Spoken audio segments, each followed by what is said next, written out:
Doctor, யூட்ரஸில் இருக்க குழந்தைகிட்ட ரொம்ப நேரமாக அசைவு தெரியலன்னா என்ன பண்ணணும்? ஓகே, 2 to 3 ஹவர்ஸ்லாம் தெரியலன்னா பேனிக் ஆகாதீங்க. உள்ளுக்குள்ளே குழந்தை தூங்குதுன்னு அர்த்தம். அதுக்கு மேலேயும் தூங்குது, உங்களுக்கு ஒரு மாதிரி மனசில் பயமாக இருக்குன்னா என்ன பண்ணுங்க, முதல்ல எழுந்து ஏதாவது வாமாக சூடாக குடிங்க.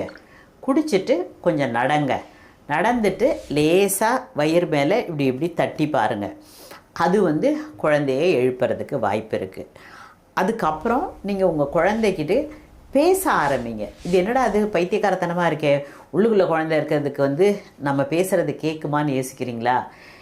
கேட்க முடியும், 5ஆம் மாதத்துக்கு பிறகு உணர முடியும்.